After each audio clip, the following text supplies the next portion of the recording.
전심으로 하나님의 이름을 찬송하며 예배의 자리로 나가도록 하겠습니다.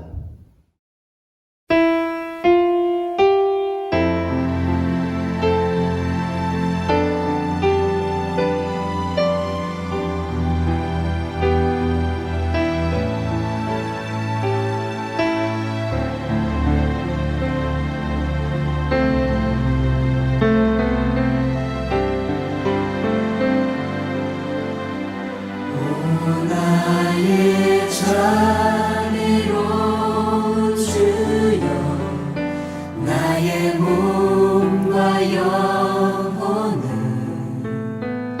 주님 은혜로 다 채워주소서.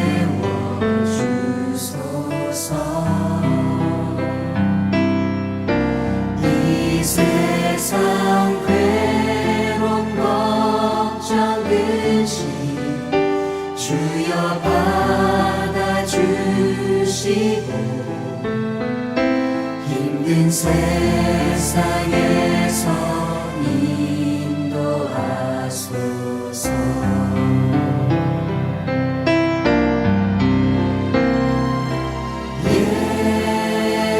예수, 오 예수,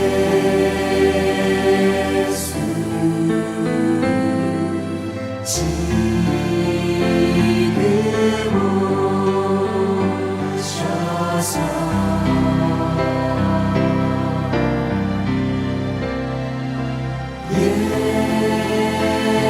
예수, 오 예수,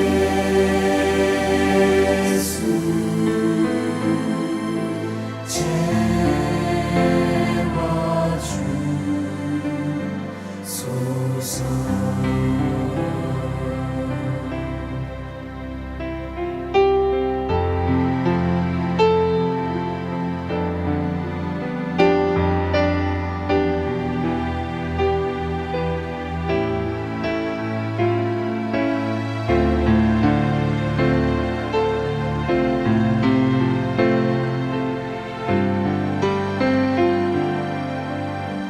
모여라 주께 찬양하라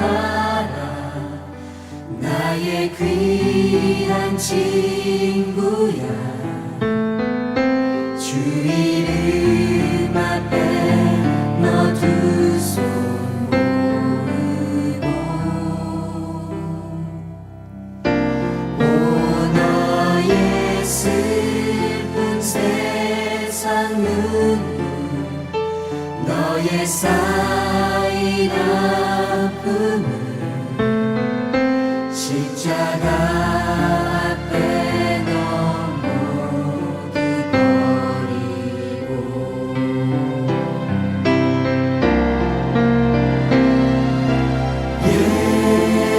예수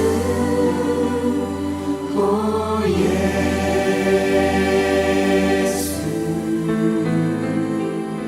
지금 오셔서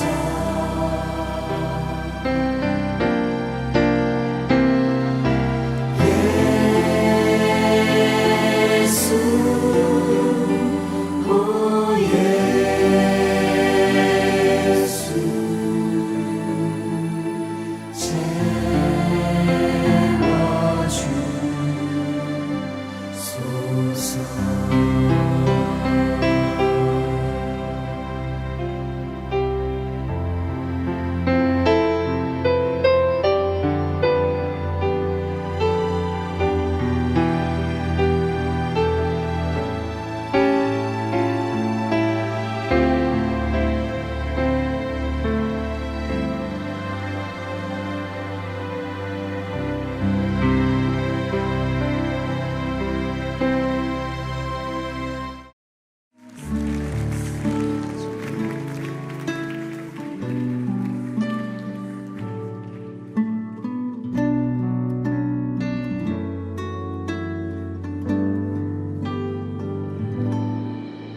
오직 주의 사랑에 매여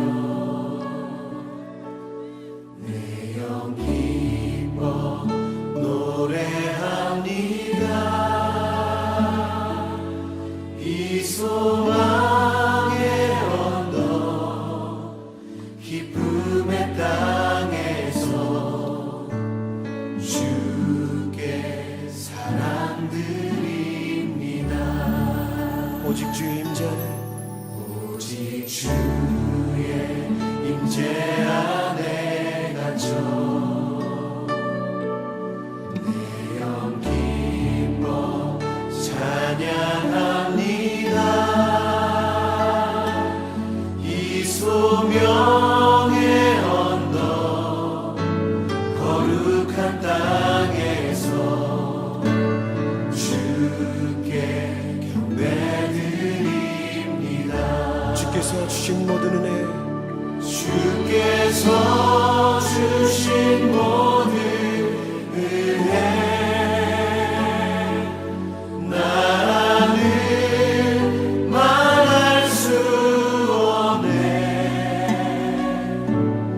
내 영혼 즐거이 주 따르렵니다 주께 내 삶 드립니다 오직 주의 사랑에 매여 내 영 기뻐 노래합니다 이 소망의 언덕 기쁨의 땅에서 주께 사랑드립니다 우리 형제들이 고백하겠습니다. 오직 주의 임재 안에 주의 임재 안에 갇혀 내 영 기뻐 찬양합니다 이 소명의 언덕 거룩한 땅에서 주께 경배드립니다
사랑드립니다.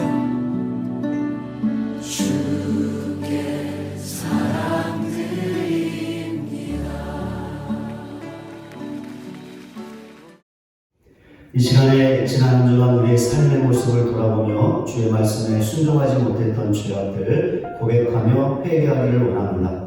또한 하나님 크신 자비를 베푸사 코로나가 안정되게 하시고 나라가 종식되게 하사 이 어려움에서 우리를 구원하여 주시옵소서. 하나님의 크신 긍휼을 구하며 간절하게 기도하며 하나님 앞으로 나아가겠습니다. 기도하겠습니다. 하나님 아버지, 하나님의 은혜와 사랑을 감사드립니다. 오늘도 복된 주일을 허락하사 하나님을 예배하게 하시니 그 은혜와 사랑을 감사합니다. 예배드리는 저희들의 지난 한 주간의 삶의 모습을 돌아봅니다. 주의 말씀에 순종하지 못했던 모든 죄악들을 기억하며 주님 앞에 고백하며 회개합니다. 하나님, 우리를 불쌍히 여기시고 긍휼히 여겨 주시옵소서. 사자함의 은혜를 베풀어 주시옵소서.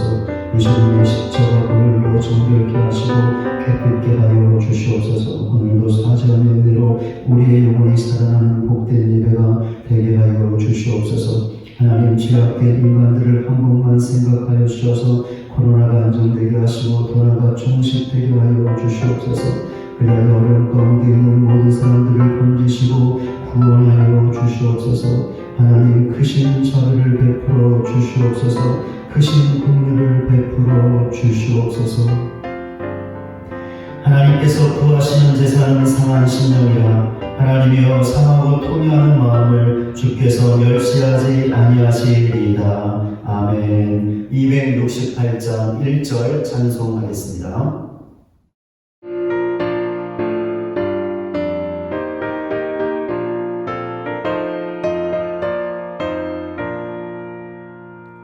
죄에서 자유를 얻게 하는 보혈에는요 주의 보혈 시험을 이기고 승리하니 참 놀라운 능력이로다. 주의 보혈 능력이 또다. 주의 피 믿어 주의 보혈 그 어린 양의 매우 귀중한 피로다. 사도신경으로 우리의 신앙을 고백하겠습니다. 전능하사 천지를 만드신 하나님 아버지를 내가 믿사오며 그 외아들 우리 주 예수 그리스도를 믿사오니 이는 성령으로 잉태하사 동정녀 마리아에게 나시고 본디오 빌라도에게 고난을 받으사 십자가에 못 박혀 죽으시고 장사한 지 사흘 만에 죽은 자 가운데서 다시 살아나시며 하늘에 오르사 전능하신 하나님 우편에 앉아 계시다가 저리로서 산자와 죽은 자를 심판하러 오시리라. 성령을 믿사오며 거룩한 공예와 성도가 서로 교통하는 것과 죄를 사하여 주시는 것과 몸이 다시 사는 것과 영원히 사는 것을 믿사옵나이다. 아멘. 교독문 29번 시편 65편 말씀을 함께 교독하겠습니다. 교독문 29번 시편 65편입니다. 하나님이여 찬송이 시온에서 주를 기다리오며 사람이 소원을 주께 이행하리이다. 기도를 들으시는 주여 모든 육체가 주께 나아오리이다. 죄악이 나를 이겼사오니 우리의 허물을 주께서 사하시리이다. 주께서 택하시고 가까이 오게 하사 주의 길에 살게 하신 사람은 복이 있나이다. 우리가 주의 집 곧 주의 성전의 아름다움으로 만족하리이다. 땅을 돌보사 물을 대어 심히 윤택하게 하시며 하나님의 강에 물이 가득하게 하시고 이같이 땅을 예비하신 후에 그들에게 곡식을 주시나이다. 초장은 양대로 옷 입었고 골짜기는 곡식으로 덮었음에 그들이 다 즐거이 외치고 또 노래하나이다. 아멘. 찬송가 415장 찬송하겠습니다.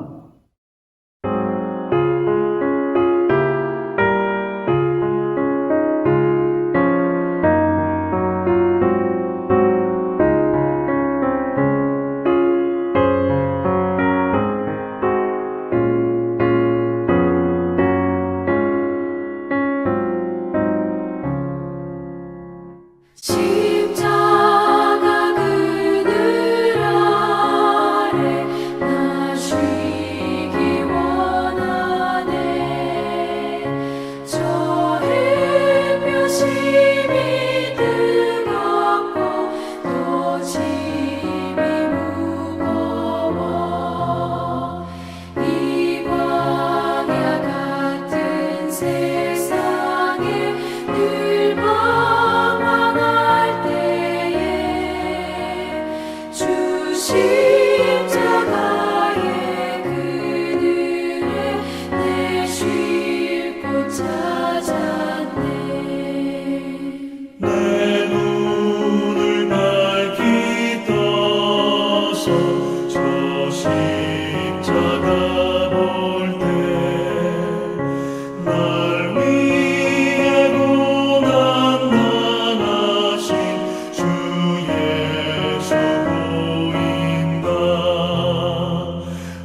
기도 인도해 주시겠습니다.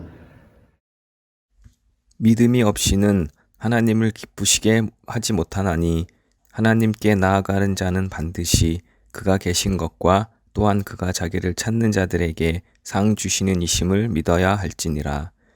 우리를 생명의 말씀으로 인도하여 주시고 하늘의 은혜를 힘입어 살아가게 하시는 하나님 아버지, 지난 한 주간 동안 세상에 살면서 코로나의 어려움 가운데 지켜주시고 참으로 하나님의 자녀로서 복된 삶을 살아갈 수 있도록 은혜 내려주심에 감사와 찬송과 영광을 올려드립니다. 한 주간 동안 세상에 살면서 하나님과 이웃을 생각하기보다 내 자신의 욕심 때문에 상처받은 영혼이 있다면 이 시간 위로하여 주시고 어리석은 저희의 허물도 또한 용서하여 주옵소서. 어느덧 올 한 해도 벌써 11월을 맞이했습니다. 세월은 화살처럼 빠르게 지나가고 있고 코로나 상황으로 인해 온 성도가 함께 모여 교회에서 예배 드리지 못하는 어려움도 겪었습니다. 이제는 코로나의 두려움 속에서 벗어나 이 모든 어려움을 극복하고 하나님이 지켜주신다는 강한 믿음의 확신을 가지고 신실한 믿음의 신앙을 회복하며 얼마 남지 않은 올 한 해를 잘 마무리할 수 있는 새벽별 신성교회 모든 성도들이 될 수 있도록 인도하여 주옵소서. 사랑의 하나님 아버지, 지금 이 순간에도 고난과 역경 가운데 육체의 연약함으로 때로는 경제의 어려움으로 인해 힘들고 방황하는 주의 사랑하는 자녀들이 있습니다. 주님의 자비와 인자하심으로 방황하는 심령들을 긍휼히 여겨주시고 날마다 하나님의 말씀 가운데 새로운 깨달음을 얻게 하시고 치유와 회복과 믿음의 부요함을 통한 주님의 따스한 손길을 펼치시어 이 위기를 지혜롭게 잘 극복할 수 있도록 은혜를 더하여 주옵소서. 대학 수능이 이제 10일 앞으로 다가왔습니다. 수능을 준비하는 우리 교회의 모든 수험생들에게 하나님의 크신 사랑과 은혜를 부어주시사 마음과 뜻과 정성을 다하여 하나님을 신뢰하고 경외하는 믿음의 마음을 허락하여 주옵소서. 믿음으로 기도하고 공부하게 하시고 지혜와 명철을 내려주시사 좋은 열매로 하나님께 영광 돌리며 일평생 하나님 나라와 우리가 살아간 이 세상에서 쓸모있고 지혜로운 주의 자녀들이 되게 인도하여 주옵소서. 이 시간 하나님의 말씀을 전하기 위해 단위에 서신 담임 목사님께 성령의 강한 오른팔로 붙들어 주시어 선포되어지는 말씀을 통하여 모든 성도들의 영육이 강건하여지고 진리의 말씀으로 저희들의 부족함을 깨닫고 회개하는 은혜를 내려 주옵소서. 교회를 위하여 여러 모양으로 수고하는 손길들 위에 하나님의 한량없는 축복을 허락하여 주시기를 원하며 이 모든 말씀 우리를 온전케 하시는 예수님의 이름으로 기도드립니다.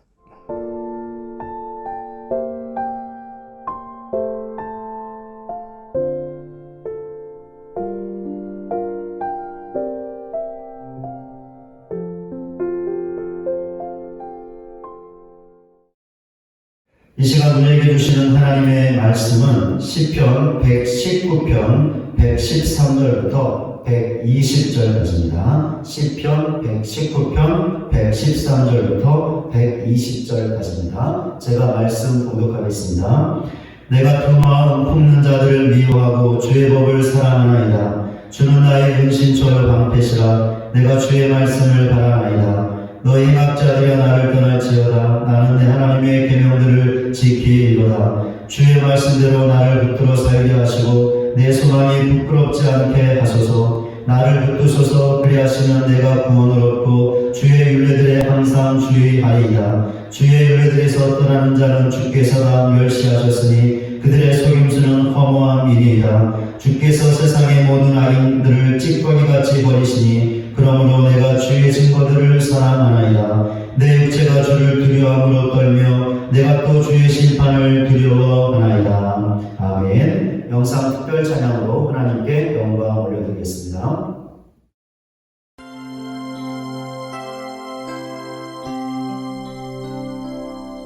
예배는 하나님을 만나는 것입니다. 여기까지 인도해 주신 하나님을 만나고 장래에도 인도해 주신 하나님을 만나는 것입니다. 이 에베네셀 하나님을 영으로 찬양합시다.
사랑의 인사 나누겠습니다. 오늘도 은혜 많이 받으세요. 우리 고백하며 사랑의 인사 나누겠습니다. 오늘도 은혜 많이 받으세요. 아멘.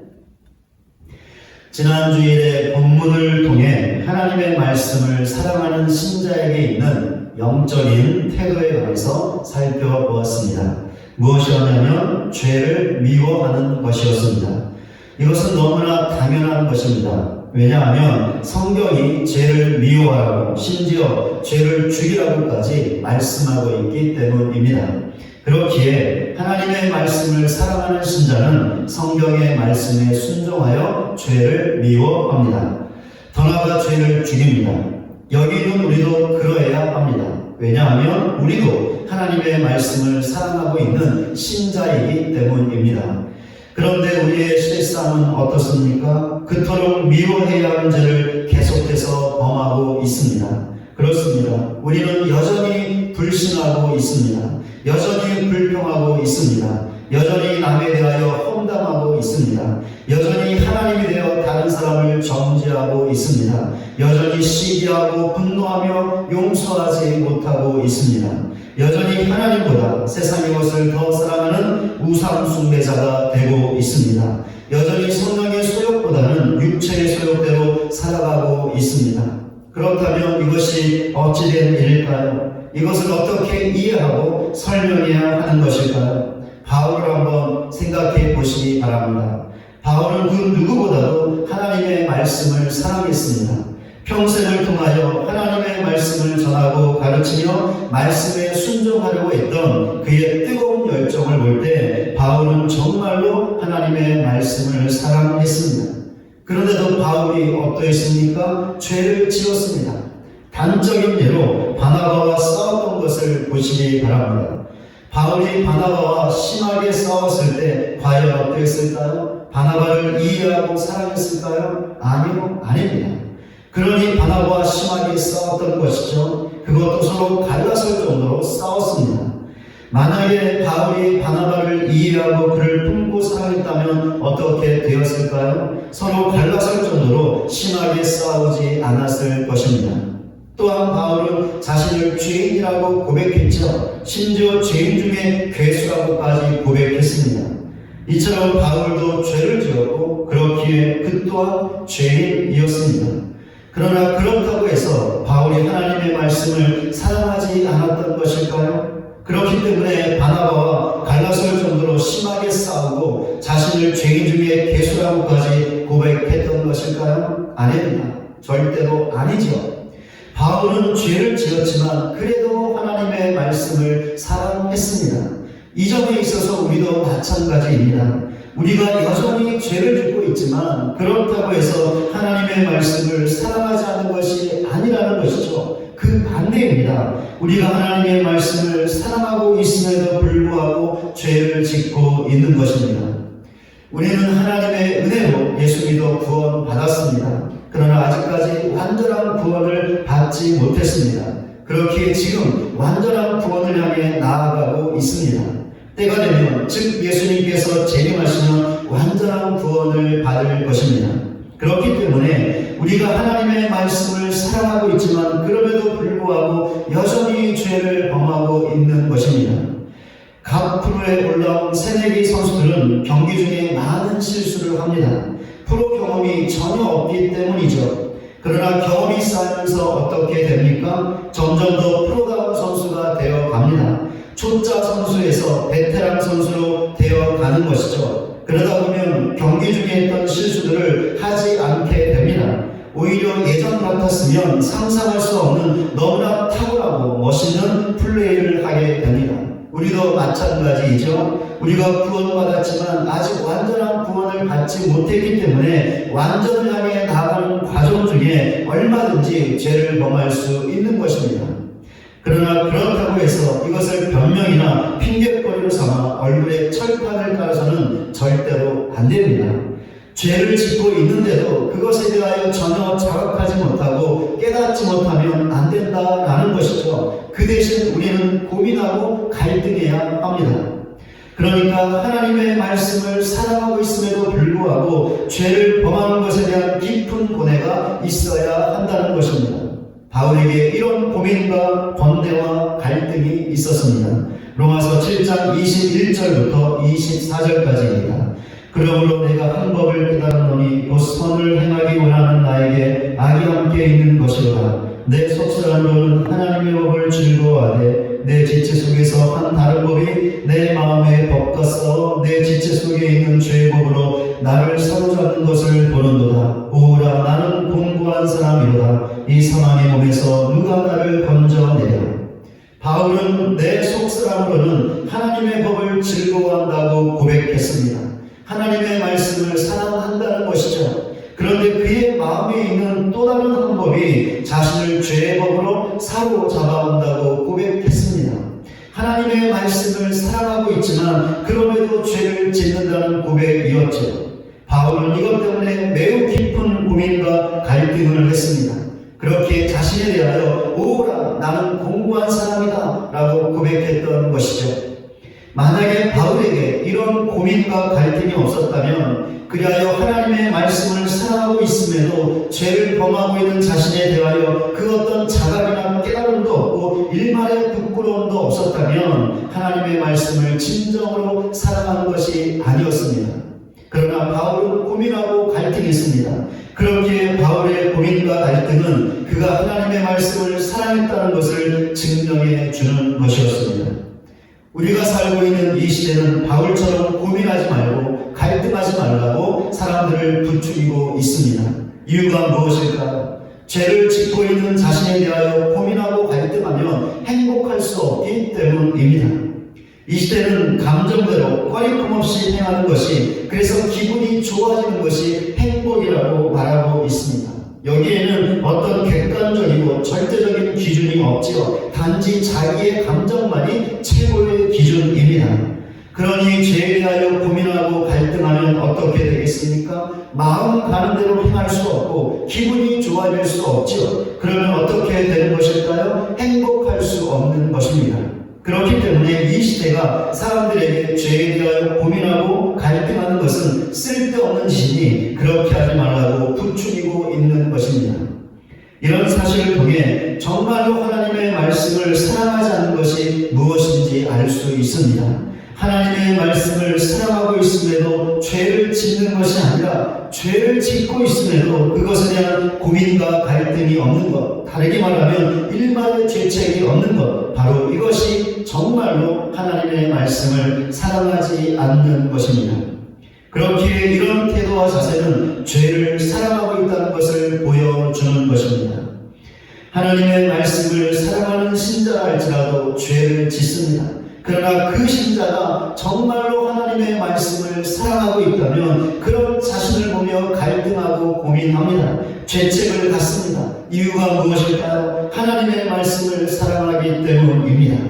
그러니까 말씀을 사랑하고 있는데도 그럼에도 불구하고 죄를 범하기 때문에 괴롭고 힘든 것이죠. 고민하고 갈등하는 것입니다. 물론 죄에 대한 고민과 갈등이 마귀의 도구가 되어 무거운 죄책에 빠져 헤어나오지 못하면 안 됩니다. 이것은 분명한 마귀의 역사이죠. 왜 그렇습니까? 하나님께서 죄를 용서하시기 때문입니다. 하나님께서는 긍휼이 크신 분이시기 때문에 신자가 죄를 범하고 그것을 인정하고 회개하면 다 용서해 주십니다. 그렇기에 하나님의 말씀을 사랑하는 신자에게 무엇보다 죄에 대한 고민과 갈등이 있어야 하는 것입니다.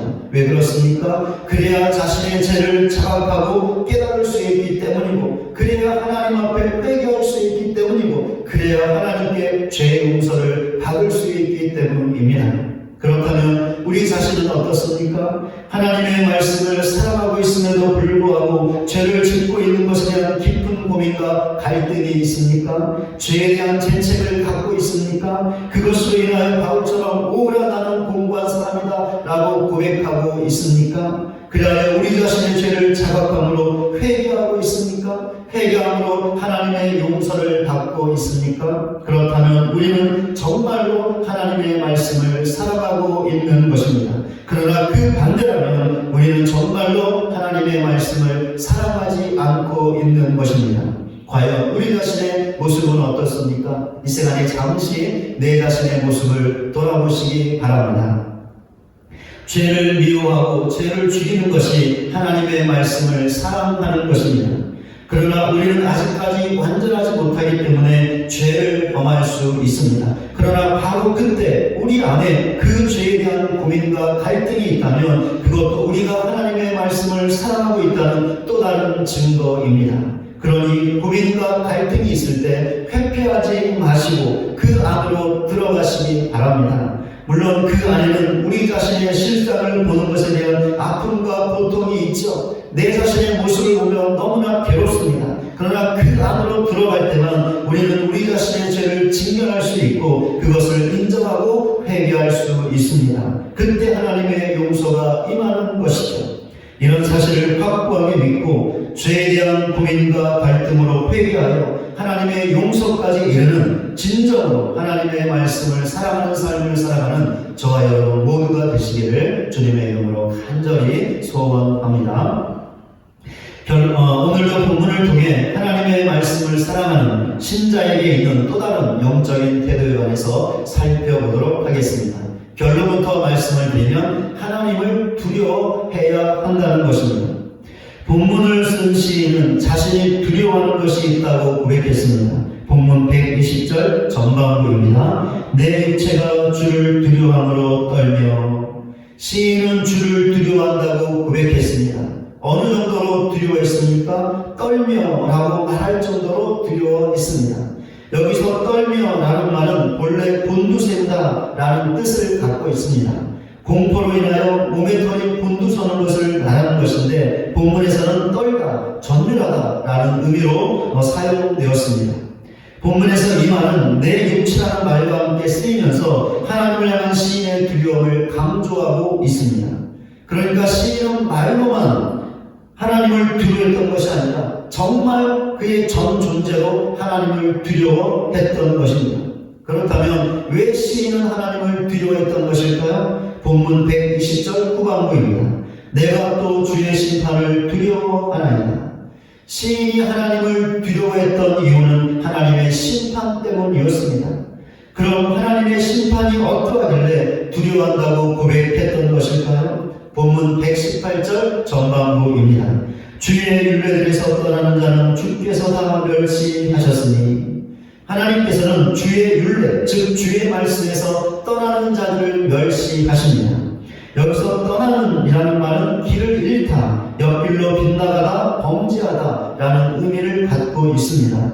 멸시하다 라는 말은 가볍다, 내던지다 라는 의미를 갖고 있으며 발로 짓밟다 라는 의미도 갖고 있습니다. 주의 율례, 즉 주의 말씀에서 떠난 자들은 하나님의 말씀을 잃은 자들입니다. 하나님의 말씀의 길에서 새길로 빠진 자들이죠. 그러니 어떻게 되는 것입니까? 하나님 앞에서 죄를 짓게 되는 것입니다. 하나님께서 바로 이런 자들을 멸시한다는 것인데 하찮게 여기시고 무가치하게 여기신다라는 것입니다. 본문 119절 전반부입니다. 주께서 세상의 모든 악인들을 찌꺼기같이 버리시니 하나님께서는 악인들을 찌꺼기같이 버리십니다. 여기서 버리심이라는 말은 없애다, 제거하다, 멸망시키다 라는 의미를 갖고 있고 찌꺼기라는 말은 금속의 정제 과정에서 제거되는 불순물을 의미합니다. 이처럼 하나님께서는 악인들을 금속의 재련 과정에서 생기는 불순물을 제거하는 것처럼 그렇게 자취를 찾아볼 수 없도록 완전히 제거하십니다. 하나님의 말씀을 떠나 죄를 범하는 자들에 대한 하나님의 심판이 무엇입니까? 그들을 멸시하는 것입니다. 하나님의 말씀을 떠난 악인들에 대한 하나님의 심판이 무엇이죠? 그들을 제거하는 것입니다. 그러니 하나님의 심판이 어떠할까요? 멸시하고 제거한다는 말을 통해 알 수 있듯이 너무나도 가차없고 무서운 것입니다. 그렇습니다. 하나님께서 멸시하시고 제거하시는데 그 누가, 그 어떤 인간이 소망을 가질 수 있겠습니까? 그 누가, 그 어떤 인간이 다시 일어설 수 있겠습니까? 절대로 그렇게 할 수 없습니다. 그러니 하나님의 심판을 받은 인간은 그 누구라 하더라도 그 시간으로 모든 것이 끝나버리고 마는 것입니다. 바로 이것이 하나님의 심판입니다. 그렇기에 시인이 하나님을 두려워한다고 고백했던 것입니다. 성경에 나와 있는 하나님께서 행하신 심판들을 보면 시인의 고백에 절대 공감할 수 있습니다. 노아의 시대를 한번 보시기 바랍니다. 창세기 6장 5절입니다. 여호와께서 사람의 지약이 세상에 가득함과 그의 마음으로 생각하시는 모든 계획이 항상 악할 뿐임을 보시고, 노아 시대 사람들은 모든 생각이 항상 악했습니다. 그렇게 그 생각에서 나오는 모든 행동들도 악했습니다. 그 결과 모든 세상에 죄악이 차고 넘치게 되었습니다. 하나님께서 어떻게 하셨습니까? 심판을 행하셨습니다. 창세기 6장 7절입니다. 내가 창조한 사람을 내가 지면에서 쓸어버리되 사람으로부터 가축과 기는 것과 공중의 새까지 그리하리니 이는 내가 그것들을 지었음을 한탄함이니라. 하나님께서 친히 창조하신 사람을 땅에서 쓸어버릴 것이라고 말씀하셨습니다. 그런데 사람만이 아니었죠. 가축과 기는 것과 공중의 새까지도 그렇게 하실 것이라고 말씀하셨습니다. 하나님께서 이 말씀 그대로 정확하게 행하셨습니다. 홍수로 모든 생명을 완전히 쓸어버리셨던 것입니다. 하나님의 홍수 심판이 행해지던 그날 하나님의 긍휼이 있었을까요? 하나님의 자비가 있었을까요? 아니요, 전혀 없었습니다. 그렇게 그 심판의 날에 노아와 그의 가족들을 제외한 모든 악인들이 멸절당하고 말았던 것입니다. 본문에 나오는 것처럼 찌꺼기처럼 완전히 버림을 당했던 것이죠. 어떻습니까? 하나님의 심판이 너무나 무섭지 않습니까? 소돔과 고모라 사람들을 보시기 바랍니다. 창세기 18장 20절입니다. 여호와께서 또 이르시되 소돔과 고모라에 대한 부르짖음이 크고 그 죄악이 심히 무거우니. 소돔과 고모라 사람들은 하나님 앞에서 악을 행했습니다. 죄악을 범했죠. 그 죄악이 심히 무거울 정도였습니다. 죄를 짓고 또 지어서 그 무게가 심히 무거웠다라는 것입니다. 하나님께서 어떻게 하셨습니까? 심판을 행하셨습니다. 창세기 19장 24절입니다. 여호와께서 하늘 곧 여호와께로부터 유황과 불을 소돔과 고모라에 비같이 내리사 그 성들과 온들과 성에 거주하는 모든 백성과 땅에 난 것을 다 엎어 멸하셨더라. 하나님께서 소돔과 고모라에 유황과 불을 비같이 쏟아 부으셨습니다. 그리하여 그 불로 모든 것을 멸하셨습니다. 그 성과 온들과 성에 거주하는 모든 사람들을 멸하셨습니다. 완전히 제거하신 것이죠. 이 심판의 날에 하나님의 자비가 있었을까요? 하나님의 긍휼이 있었을까요? 아니요, 전혀 없었습니다. 그렇게 그 심판의 날에 모든 악인들은 불에 타서 비참하게 죽고 말았습니다. 어떻습니까? 하나님의 심판이 너무나 무섭지 않습니까? 노아 시대의 사람들 그리고 소돔과 고모라의 사람들은 하나님을 믿지 않은 사람들이라고 할 수 있습니다. 그렇게 그들에게 임했던 하나님의 심판은 너무나 당연한 것처럼 보입니다. 그러나 하나님의 심판은 하나님을 믿는 사람들에게도 임합니다. 물론 하나님을 믿지 않는 자들처럼 완전히 멸망당하는 심판을 받지 않습니다. 예수님도 구원받았기 때문이죠. 그러나 하나님을 믿는다 하더라도 죄를 지으면 악을 행하면 그것에 대한 심판을 받습니다. 그냥 지나가지 않습니다. 하나님께서 반드시 그것에 대한 판단을 하십니다. 다윗을 보시기 바랍니다.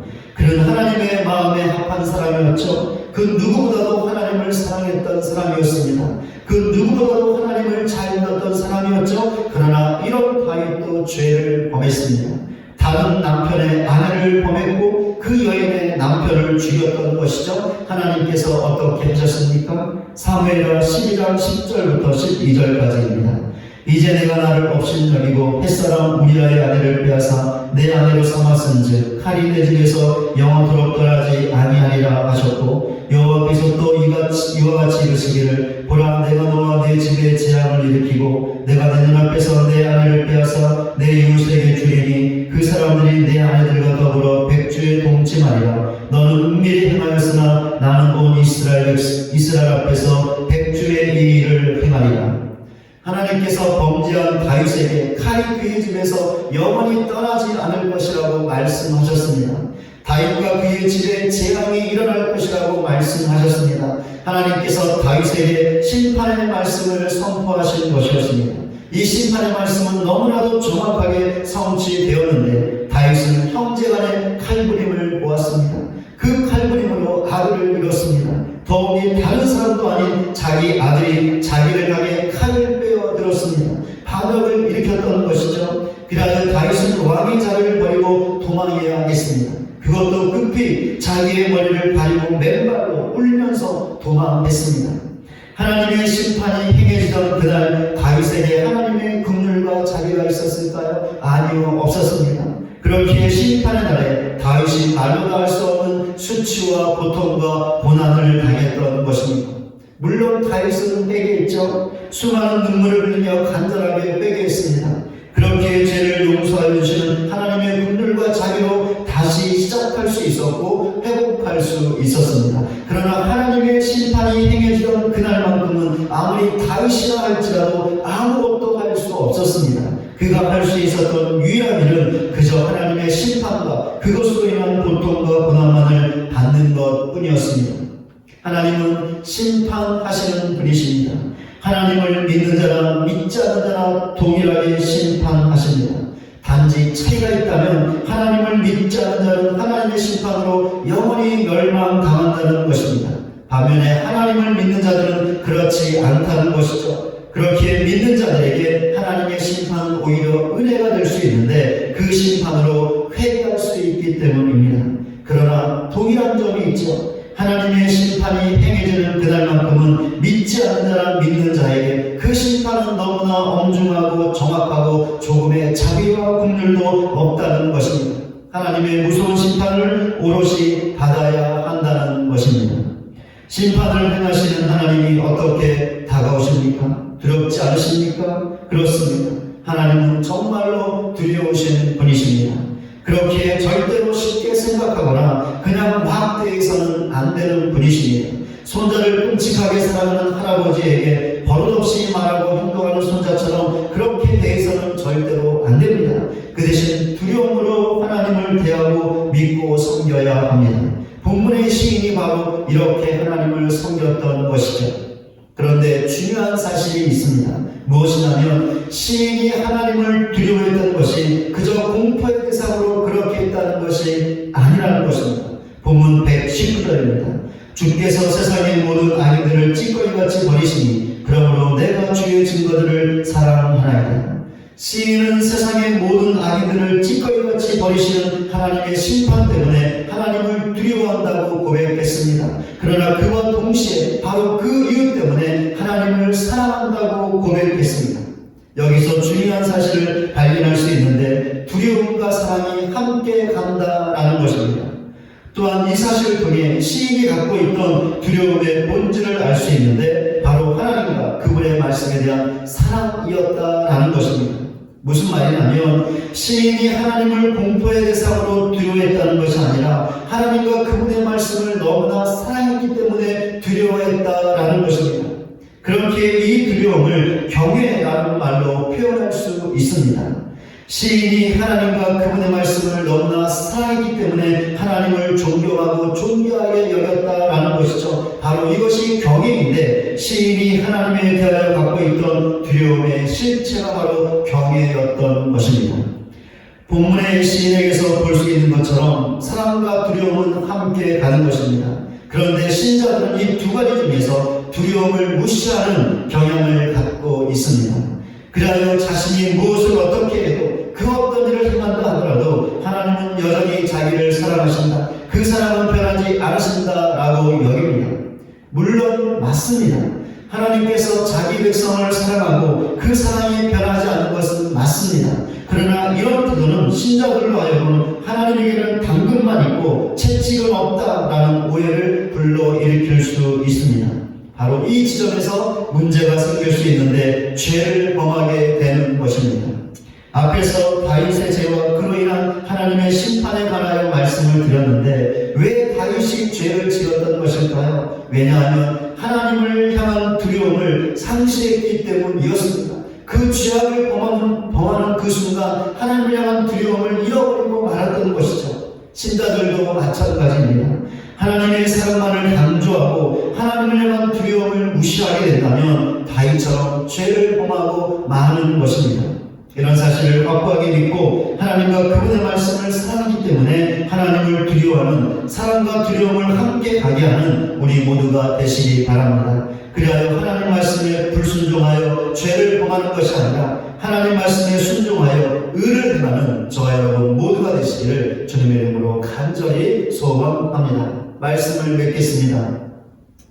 우리는 죄를 미워하고 더 나아가 죄를 죽여야 합니다.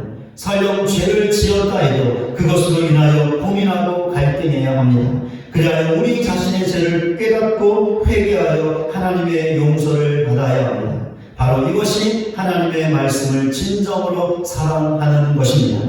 우리는 하나님을 두려워해야 합니다. 그러나 공포의 대상이 아닌 하나님과 그분의 말씀을 사랑하기 때문에 두려워해야 합니다. 그리하여 하나님의 말씀에 순종해야 합니다. 바로 이것이 하나님의 말씀을 진정으로 사랑하는 것입니다. 이런 사실을 확고하게 믿는 우리 모두가 되시기 바랍니다. 그리하여 진정으로 하나님과 그분의 말씀을 사랑하여 하나님 앞에서 좀 더 진실하게 거룩하게 살아갈 수 있는 저와 여러분 모두가 되시기를 주님의 이름으로 간절히 축원을 드립니다. 찬송가 50장 부르시면서 준비하신 내용을 하나님께 올려드리겠습니다.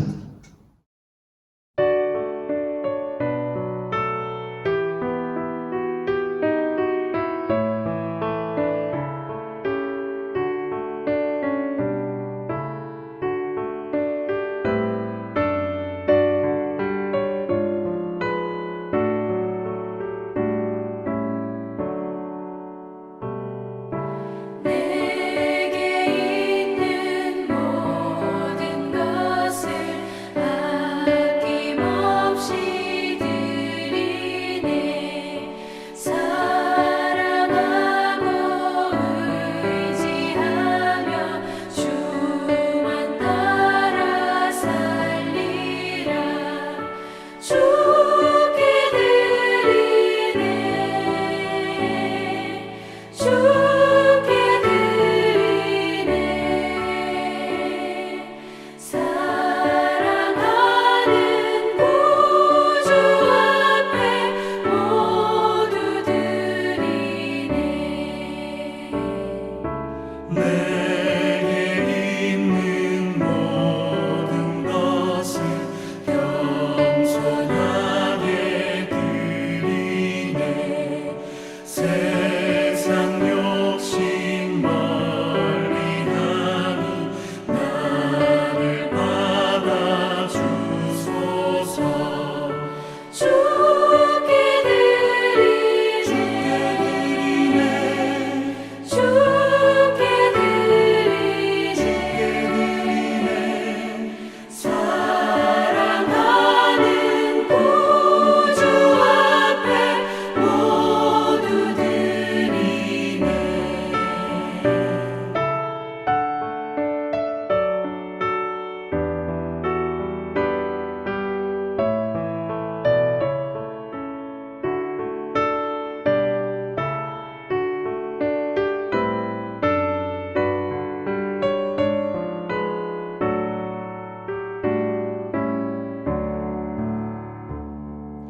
내게 있는 모든 것을 주를 위해 드리네. 주의 성령 충만하게 내게 내려주소서. 주께 드리네. 주께 드리네. 사랑하는 구주 앞에 모두 드리네.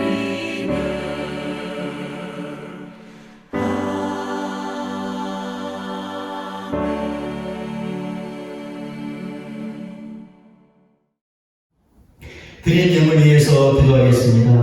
하나님 아버지, 오늘도 하나님을 예배하며 귀한 예물 드리게 하시니 참으로 감사를 드립니다.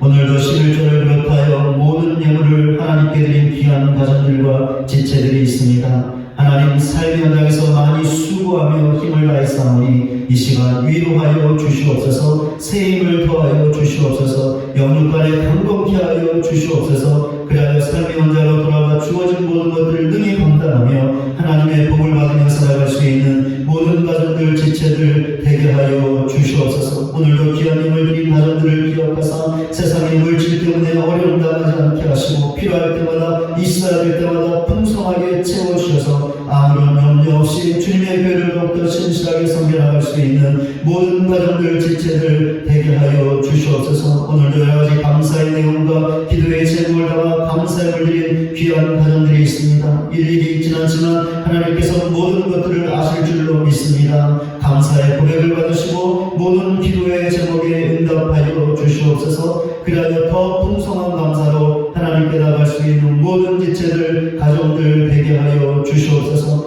우리에게 속한 모든 가정들마다 영원히 살림같이 범사가 되는 귀한 복을 허락하여 주시옵소서. 그 복으로 주님의 교회를 더욱더 신실하게 섬기게 하여 주시옵소서. 그리하여 우리 교회도 힘을 얻어 더욱더 주어진 사명 신실하게 감당할 수 있는 복된 교회가 되게 하여 주시옵소서. 예수 그리스도의 이름으로 기도드립니다. 아멘. 교회 소식 전해드리겠습니다. 우리 새벽 기도에는 교회 현장에서 다시 모이기 시작했습니다. 우리 코로나 관계로 월요일부터 목요일까지 축소해서 모이는데요. 나오셔서 기도해 주시고 특별히 직분자들은 주간하는 요일에 나와서 기도해 주시기 바랍니다. 수요 예배 시간에 계속해서 새벽별 성경학교가 진행 중에 있습니다. 이번 주는 데살로니가 전후서 전체 내용을 공부하도록 하겠습니다. 또 많이 나오셔서 하나님 말씀 배우시기를 바랍니다. 수험생을 위한 특별 기도회가 진행 중에 있습니다. 이번 주 금요일 마지막 기도회가 있는데요. 우리 많이 나와주셔서 우리 수험생들을 위해서 또 간절하게 기도해 주시고 더 나아가 교회와 우리 지체들과 나라와 민족을 위해서 간절하게 기도해 주시기를 바랍니다.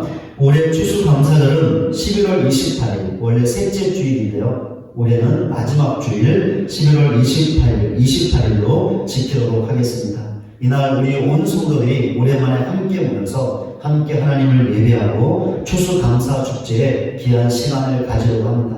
우리 자세한 내용은 또 추후에 광고를 드릴 것인데요. 잘 참고하셔서 이날 모두 나와서 주님 안에서 또 귀한 교제 시간을 나누는 복된 시간이 되었으면 좋겠습니다. 특별히 추수감사 축제를 위해서 감사 이야기를 공모합니다. 공모 분야는요. 코로나19 가운데 찾게 된 감사 이야기나 삶 가운데 나를 도와준 사람 아니면 내가 다른 사람을 도와준 그런 아름다운 이야기가 있으면 그런 내용들을 적어서 제출해 주시면 되겠습니다. 접수 마감은 11월 24일 수요일까지고요. 우리 제출하신 분들은 저희가 엄중한 또 심사를 해서 상을 드리려고 합니다. 여러분 주거 사례가 나와 있는데 좀 참고해 주시고 또 많은 분들 함께 참여해 주시면 감사하겠습니다. 이제 우리 찬송하고 예배를 마치도록 하겠습니다. 오늘 말씀 생각하며 주님만 사랑하리라는 찬양을 함께 부르겠는데요. 하나님의 말씀을 진정으로 사랑하는 자가 되게 하여 주시옵소서. 간절히 기도하는 마음으로 같이 함께 주님만 사랑하리 함께 찬양하겠습니다.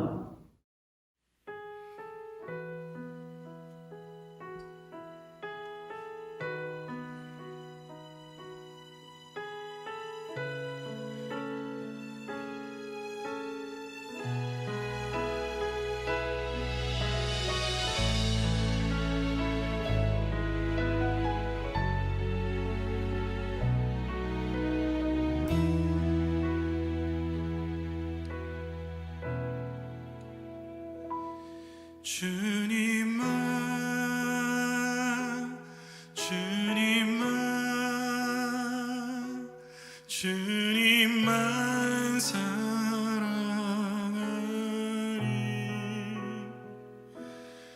나의 왕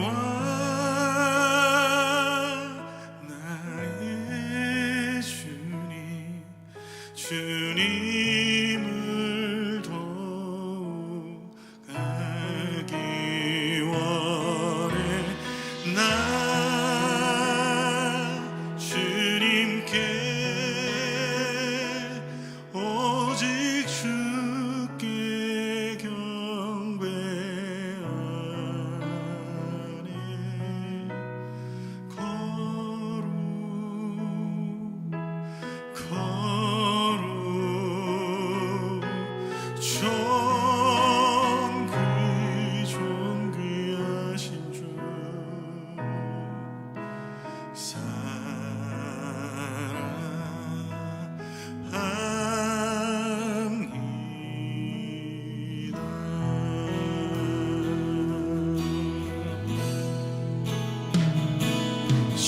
주님만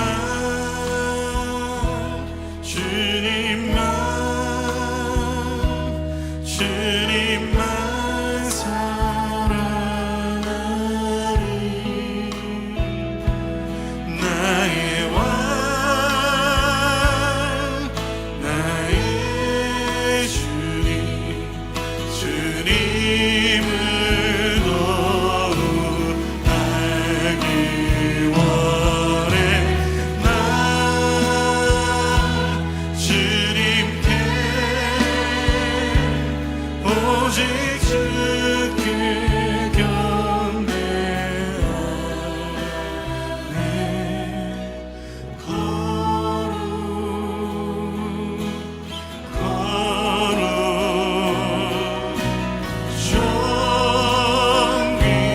존귀하신 주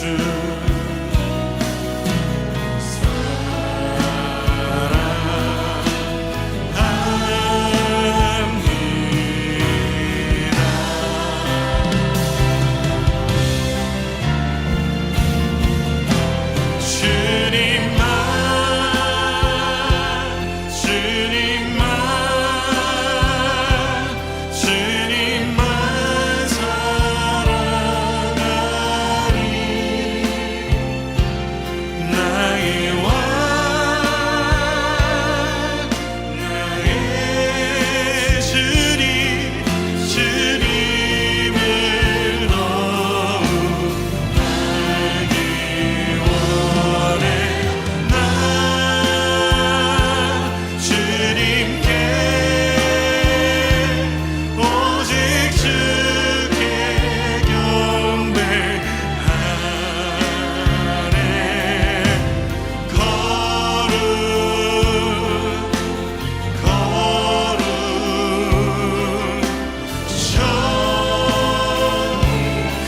존귀하신 주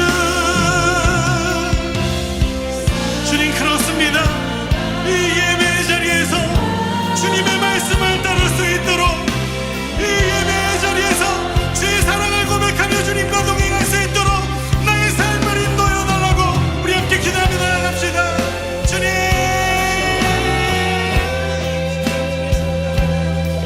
하나님의 구원과 주의 사랑 안에 오늘 우리가 있습니다. 하나님 걸을 수 없어서 꿈꿀 수 없었던 은혜를 오늘 우리가 힘입어 주님과 동행하고 있습니다. 하나님 오늘 우리를 붙드신 사랑 안에 하나님 주님을 바라보며 주의 인도하심으로 오늘도 살게 하여 주시옵소서. 하나님 이 시대를 향한 우리의 상처가 우리의 연약함이 아니라 우리를 끌어가시는 하나님의 사랑을 알고 우리를 향한 하나님의 계획하신 앞에 믿음을 드리며 주님 앞에 내 삶을 드리는 우리 되도록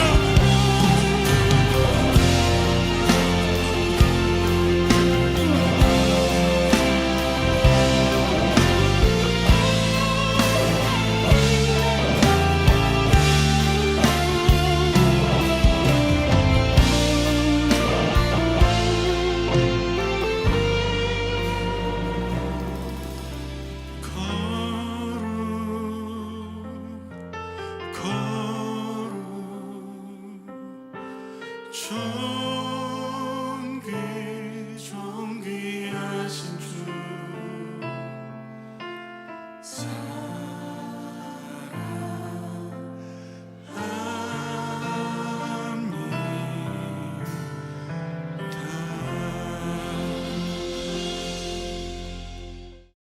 이제 신실하게 진실하게 나는 찬양을 부르겠습니다.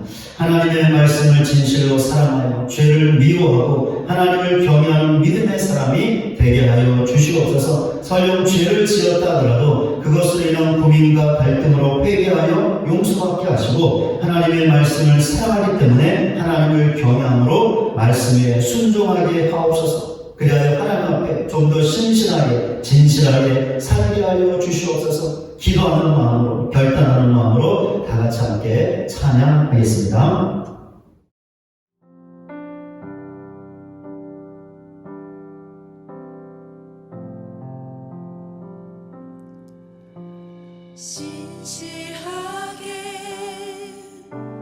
진실하게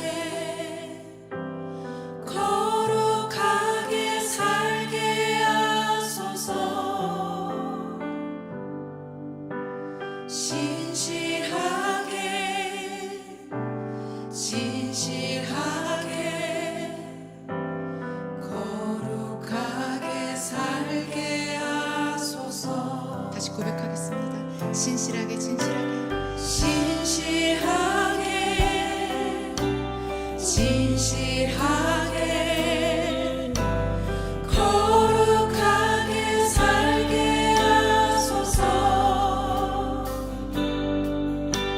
진실하게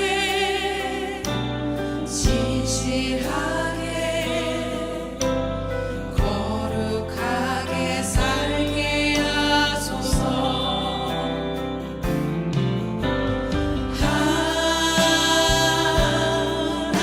하나님 나의 마음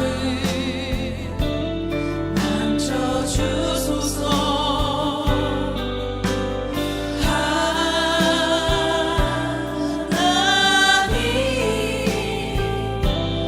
나의 영혼 새롭게 하소서. 진실하게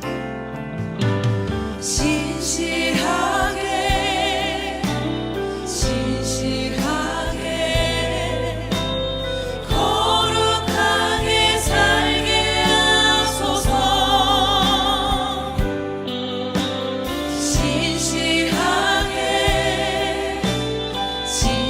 진실하게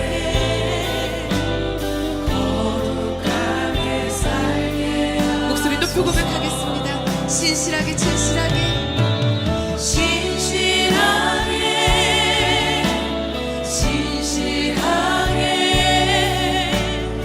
거룩하게 살게 하소서.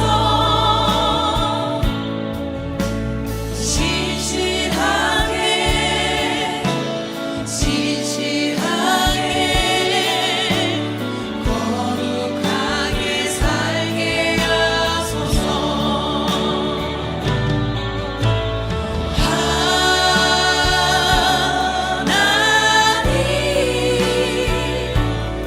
나의 기도 들어주소서.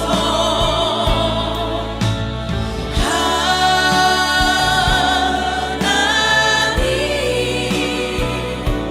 주의 길로 인도하소서. 하나님 나의 기도 들어주소서. 하나님 나의 기도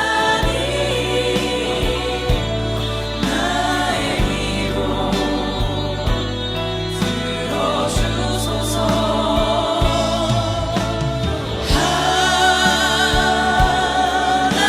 하나님 주의 길로 인도하소서. 하나님 나의 마음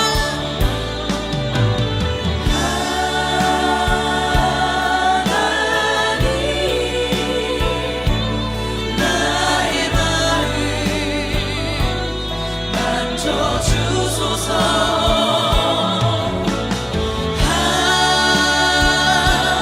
하나님 나의 영혼 새롭게 하소서. 하나님 나의 마음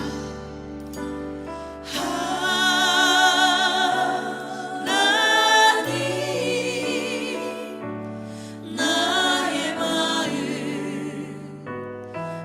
만져주소서.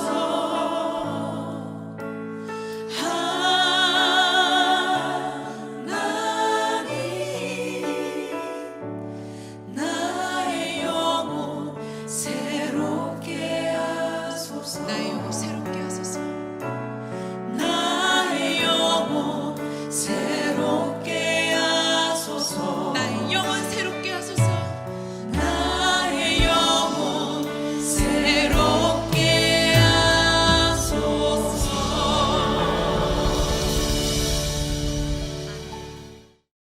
지금은 우리 구주 예수 그리스도의 은혜와 하나님 아버지의 다음이 없는 사랑과 성령님의 감화감동 변화시키시는 능력이 하나님의 말씀을 진정으로 사랑하는 믿음의 사람들이 되어 죄를 미워하고 하나님을 경외함으로 말씀에 순종하여 좀 더 하나님 앞에서 신실하게 진실하게 살 것을 결단하고 예배자를 떠나는 우리 모두 위에 이제로부터 영원토록 함께 계실지어다.